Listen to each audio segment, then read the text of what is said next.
Sige po.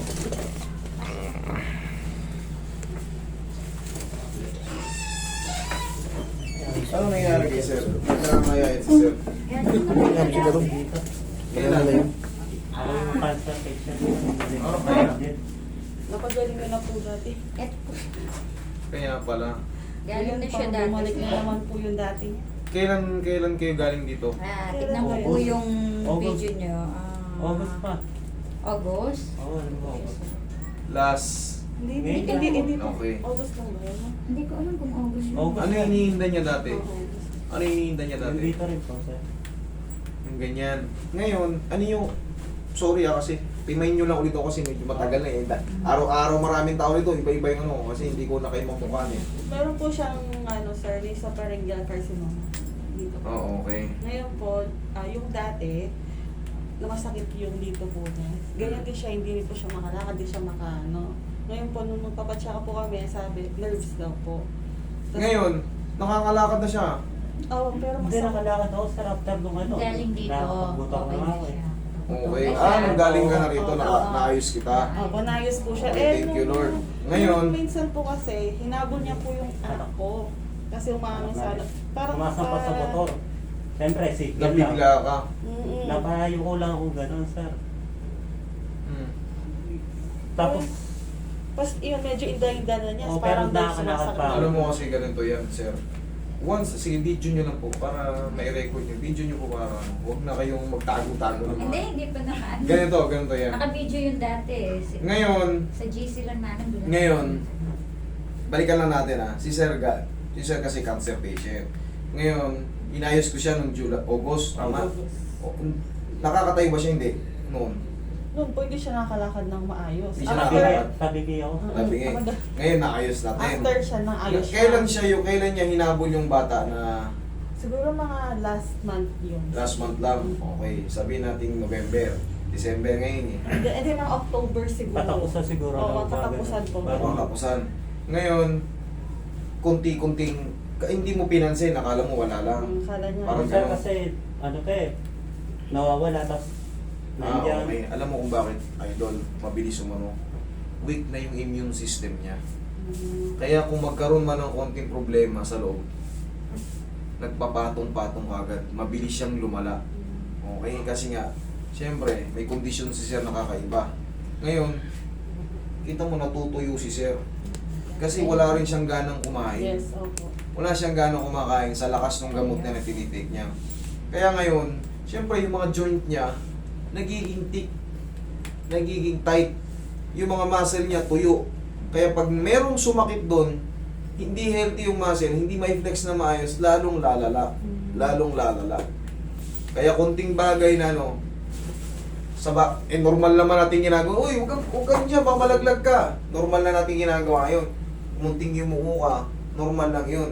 Pero sa kanya talaga, dahil nga, less na yung, kumbaga yung power niya sa katawan, sumasakit na, mabilis siyang lumala. Okay, pero galing na sa akin to, napalakad ko na. Hindi, adjust natin. Meron, dito yung cancer ni sir, di ba? Dito po. Kumbaga lumaki dito niya sa Kulani. Ayan, Okay. wala. Ang ibig ko sabihin, kaya ako yung pinapaliwanag kasi sa lower pa kasi, tinatraction ko yan. Eh, siyempre, hindi na pwede, dadayain lang natin yung dito ni sir. Paliwanag ko lang lahat kasi yung treatment na gagawin ko, mga silang doon, sa dapat lang para sa kanya. Kasi merong ibang difference sir. Pero sana sir, gumaling ka na. Hindi. Huwag kayong kumain ng chocolate, mga malalansa, yung mga pagkain ng bukol, itlog, manok, pusit, hipon, crab, patis, bagoong. Yan, huwag niyong kainin yan. Okay? Sir, para mabis yung gumaling. Kung meron kayong guyabano ron sa inyo, makinig kayo kay Dr. Atoy Arboleda. Ha? Para kumbaga, huwag kayong mangamba kung may cancer kayo. Naaalis yan. Nagagamot na yan ngayon. Opo. Kahit hindi medicine. Herbal. Tapos iwasan nyo yung itlog, manok. Tandaan yan. Lahat ng malalansa. Yan kasi yung pangkaraniwan kinakain natin eh. Baka iniisip nyo kasi busog na si kuya, busog na si mister. Nakakain siya. Anong inulam? Kala nyo, lumakas siya ron. Kita nyo, oh. Tuyong-tuyo, oh. Pero mas payat yung dati ko. Payat yung dati. Kaya nga, pero siyempre, kailangan yan hindi ganyan tuyong-tuyo. Kumbaga, makikitaan mo ng... Oo, kumbaga, hindi ganyan. Sige, sir. Gawin na natin. Higa kang patagilid. Ramdam na kayo po. Dahan-dahan lang. Hindi ka naman nahihirapan huminga. Hindi naman. Nakaano ako sa rakas. Nakaano ka? Only, sige, Kasi okay lang. minsan pag humiga siya, nahirapan na siya. Nakaside lang lagi ako pag umiga. Nakaside lang lagi. Bakit hindi nyo pa siya pinaano sa akin nung nakaraan? Kung... Eh, akala po namin first schedule. Hindi, pwede naman kayo mag-schedule. Opo. Alam nyo na rito eh. Kaya akala Para ko hindi na- na sana lumala kasi pagka... Ang Sabi ni nga lang, sir. Kaya, Ember, Then nagkaroon ako ngayon, sir. Nagkano ba ah, siya siya? talaga niyan, yung immune system niya talaga, mahina eh. Kaya lahat ng mga bagay na ano, mabilis lumala. Nasasaktan ka sa ganyan, hindi. Okay ka lang? Alright, massage mo rito mga sisir. Minsan nangangalay yung nalpo eh. Sige, papamassage. Eh, wala sir, kasi umihina yung joint nyo eh. Talagang Oo. pangkaraniwan talaga. Talagang bababa. Pag mababa ang immune system mo at hindi ka pa makakain, lalo pa siyang magiging weak. Yung mga joint natin, magiging thick yan, tight. Yung mga muscle, hapis. Kumbaga, talagang mauubos yung lakas mo. Yung mga muscle mo, kita mo. Hmm? Sumayat na naman nga po. Tingnan Pero mo. nung after po niya dito sa inyo, Ang lakas niya na. nakapag-motor na po. Nagtrabaho siya. Nagtrabaho na po yan. Ng araw na Update. hindi po na kinain. Dahil sa Kaya payagan, gusto raw niya subukan. Dati siya kasi nagtatrabaho sa restaurant. Ganito kasi yan eh. Punas-punas siya. Kailangan ma-address muna yung yung pinaka... Hindi naman yan ang hindi naman yan main problem niya eh. Meron siyang cancer cell kung saan-saan na yun. Pero nga, mawawala rin yung cancer na yun sa tulong nga ng mga iniinom ng herbal. Nanonood ba kayo kay Dr. Atoy? Nakakita ako eh. Panoorin niyo siya. Dok, yun ang sa mga... Kasi cancer patient din dati yun eh. Kaya huwag kayo mawala ng pag-asa kung may cancer kayo. Naaalis yan. Kahit walang medication, naaalis yan. Natutuyo kasi si sir eh. Kaya humihina yung joint. Nasasaktan ka? Hindi masyado.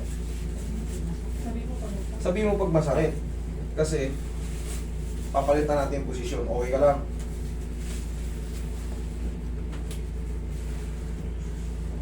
Lambutan mo lang ang tao mo. Kabilang side. Sabi mo, pag nahirapan ako. Sabi mo pag nasasaktan ka. Ganito lang din naman yung ginawa ko sa inyo eh. Oo. Tapos minasage ko yung ano mo. Ganun lang din. Hindi dahil din siya.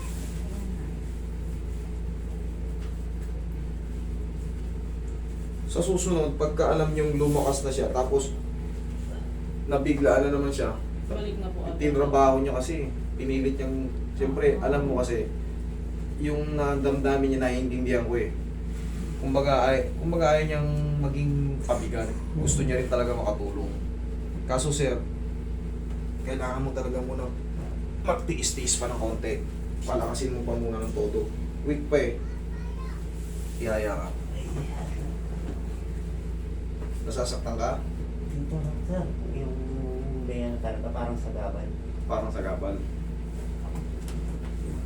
Hindi nga ako makatulog ng ganito. Pag ginanyan ko, Hindi masyado. okay. Relax lang ha. Yan, nasasaktan ka? Okay lang. Kaya. Kaya na. Okay, sige.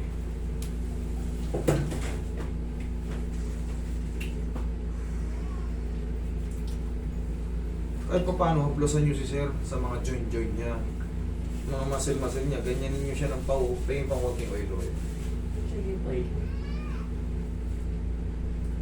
Malaking bagay ganyan. Siya hindi na siya nakakapag-stretch eh. Itong pag-aalaga sa mga yung mga bed rest. Kahit pa paano, huwag yung diinan ha. Okay lang po ba yung naglalakad siya? Kasi siya lagi siya nakahiga, sir. Yung kaya niya lang, huwag yung pilitin kasi mabilis na siyang mapagod. Mabilis siya siyang mahingal. Itapat nyo lang siya sa mga araw. Di ba naka-wheelchair siya? O tatayo ka ron sa wheelchair, lakad ka ng ilang piraso, apat na, isa, Pero dalawa, dapat po tinatry dalawa. niya maglakad, no, sir? Ganun lang. Tatayo-tayo. Kasi maglalaktong ganito mo. Siya po ayaw niya maglakad eh. Hindi mabilis na siyang mapagod. Sa totoo lang, napakahirap mag-handle nito pag cancer. Wala ganun talaga. Pero, lakasan mo lang loob mo. Lakasan mo lang loob. Lakas lang yung loob lang. Natatanggal to. Natatanggal to. Manood ka nga kaya no. Sabi ko, maraming vlogger na doktor na i-type nyo lang. I-type nyo lang, Dr. Atoy Arboleda. Para yung mga nasasaktan ka, hindi naman. Hindi sa likod siya. Nangangawit ka. Oo. Ito. O, agilid ka. Saan po? Yung saan yung maaluan, yung saan yung hindi masakit. Yan. Yan, ganyan. Okay? Okay po. Yan. Okay yan. Okay. Tuyo-tuyo na yun.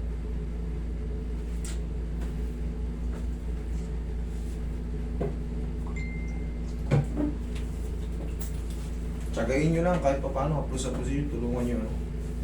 Tulungan nyo yung mga muscle niya kasi mangangawit talaga siya, yung mga joint yan sa likod.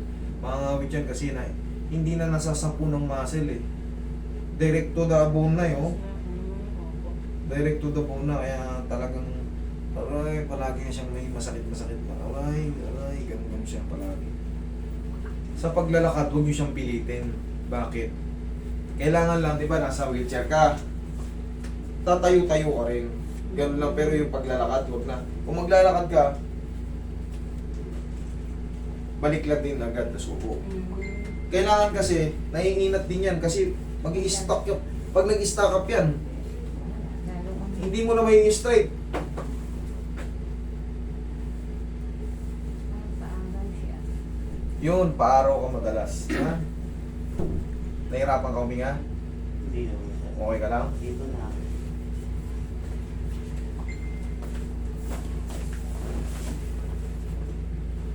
Dito?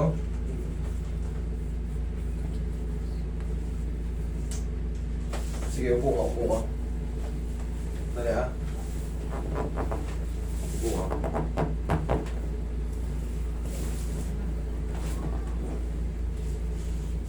Dito? Oo, na yan. To?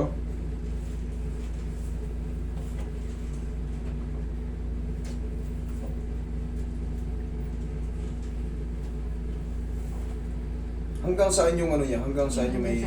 Hanggang saan yung ano niya? Ano ba? Hanggang saan yung may cancer Dito lang cell? po. Ito lang po. Hanggang leeg.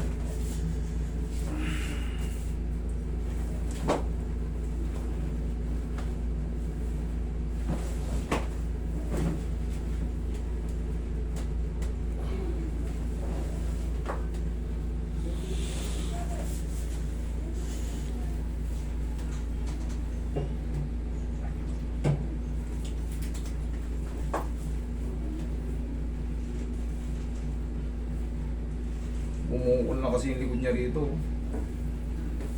Kakayoko. Bumigay na yung disc.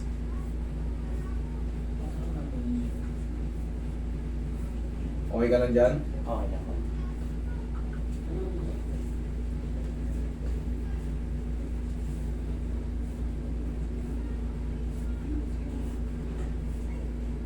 Yan po, sabi niya. Ito? Oo.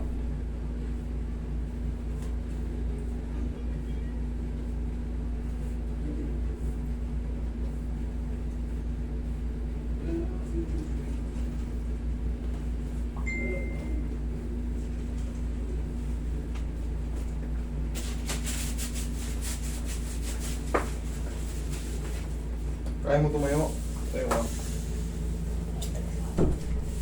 Ngangawit ka? Oo.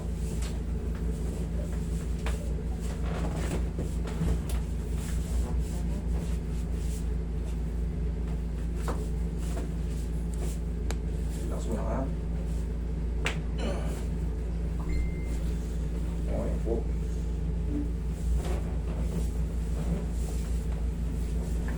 Ma'am, hindi siya basta kailangan kasi matraction eh. Alam mo naging problema niyang bago ito. Hawakan mo to. Ito. Yan. Yan yung sumasakit sa kanya.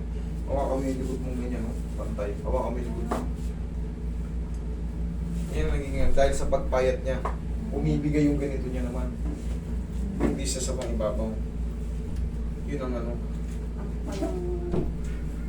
Kailangan yan madala siya sa ano, ma-check yung dito niya. Madala siya sa ortho. Ito yung nagiging ano, tinapa ko na yung dito, okay naman. Ito naman. Ngayon, ito hindi na may tulak. Ginanon ko, hindi na may tulak. Kailangan to ma-check yung mga anterior disc niya. Medyo less yung ano ko eh, less yung ginagawa ko ano kasi nakakatakot. Yan ang bigat, sir. Sabi mo, ano? Sige, yan. Kailangan talaga ma-check natin siya. No? Oo, kailangan. Hindi na ka siya kaya ng basta-basta alignment. Masakit yung puwet niya. Tuyong-tuyo na yung puwet niya eh. Eh gusto ko may kung ano. Hindi ko na kaya yung ano. Kailangan siya ma-check ng ano. Ma-check siya ng ortho. Tapos kung may i-require sa inyo yung traction doon. Hindi ko siya ma-traction dito. Baka mag-pull up siya kasi meron siya rito. Eh, syempre. Gustuin ko man kaya no. Kung mapahama ko siya, wala tayong life support dito. Okay? Limited yung kakayanan ko sa ano eh. Pag may ibang problem, nakakatakot kasi nga. Dati kasi, hindi pa siya ganito. Okay? So, sige, pahinga mo muna. Nasasaktan yung puwet mo. Yung puwet niya kasi ano eh. Tuyong-tuyo na eh. Ako naman din po yung sinabi niya. Medyo natutuyo yung ano niya habang tumatagal. Okay ka na? Biyaya, sir. Ha? Subukan ko. Biyaya. Sige, bukan tumihaya ko.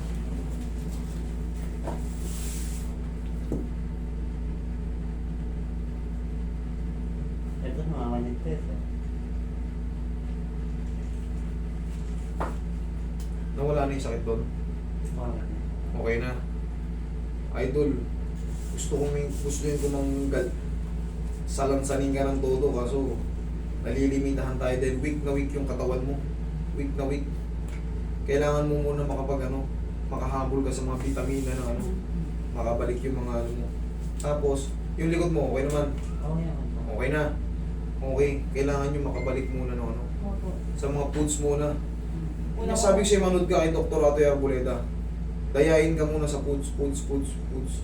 Tapos pag may mga sumasakit-sakit na, katulad yung muscle mo sumasakit, tignan mo, hinaplusan ko lang ng pau, okay. Kasi nga, unti-unti siya natutuyo eh. Eh syempre, hindi natin alam kung nasaan yung cancer, kung hanggang saan na. Makalat yan eh. Pero sana, wala na kagad. Okay? In Jesus name. Okay? Sige. Ano? Ha? Ibilin nyo na lang ng ano. Kung ano yung makakatulong pa sa inyo, ibilin nyo na lang. Thank you po. Okay? Okay. Sige, mag-iingat kayo. Pagpanda po kami. O yan, ibilin nyo na lang ng pagkain sa daan kung sakali. Sige po. Yan, sir.